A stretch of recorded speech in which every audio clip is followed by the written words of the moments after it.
Madam Chairperson of the Executive Board, Madam Director General of UNESCO, Excellencies, Ministers, distinguished ambassadors, friends and colleagues, representatives of intergovernmental and non-governmental organizations, members of the media, ladies and gentlemen. It is with great joy that I declare open the 36th session of the General Conference of the United Nations Educational, Scientific and Cultural Organization.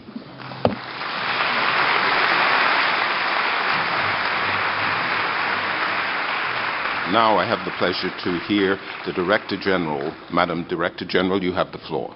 UNESCO's message is that humanity is also its own greatest renewable energy. We are together an endless wellspring of ingenuity. Half of the world's population is under the age of 25. We must release the potential they carry, and that is being held back. We must invest in the dignity and the capacity of every girl and boy, every woman and man, to strengthen the grounds for peace and for sustainable development. This starts with education. It starts with culture. It starts with sciences, with communication. This is what UNESCO stands for. This is why UNESCO was created. At this defining moment, I call on your support and on your vision, and I make an appeal for unity. We must share. It is not enough to cooperate. We must build together a better and more sustainable future for the benefit of all. This is the sense of my appeal for a new humanism as the compass guiding UNESCO's action.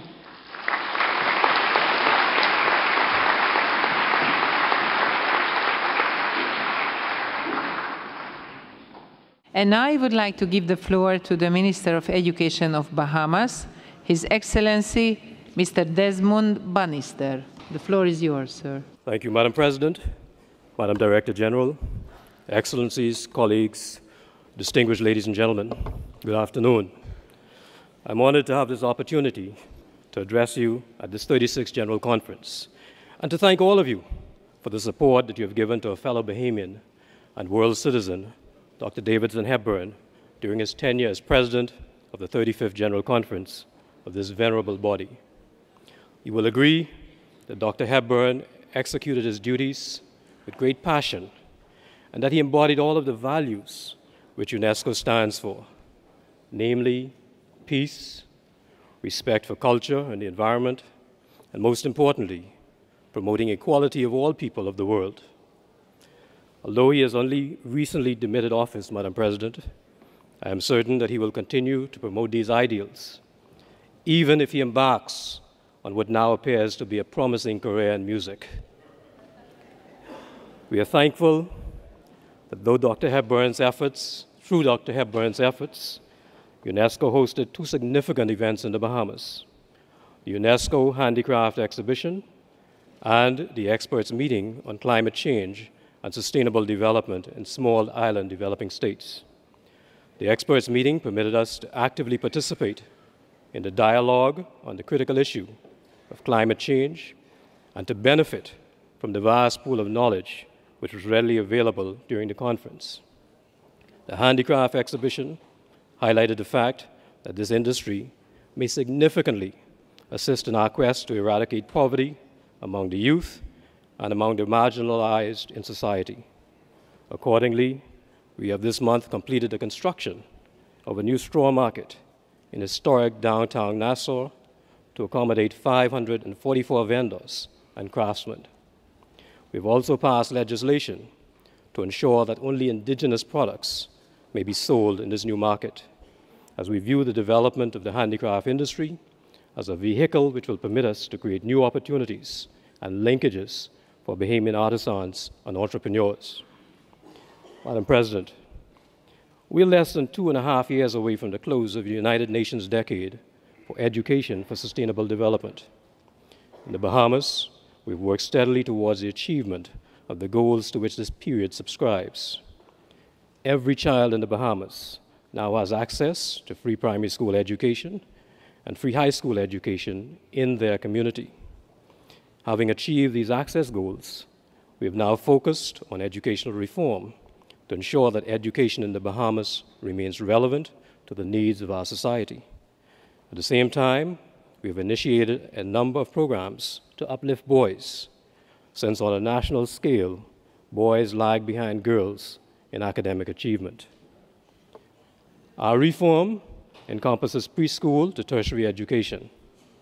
We continue to establish more standalone preschool units and to incorporate more preschool units into our primary schools, thereby providing greater access to free public preschool education.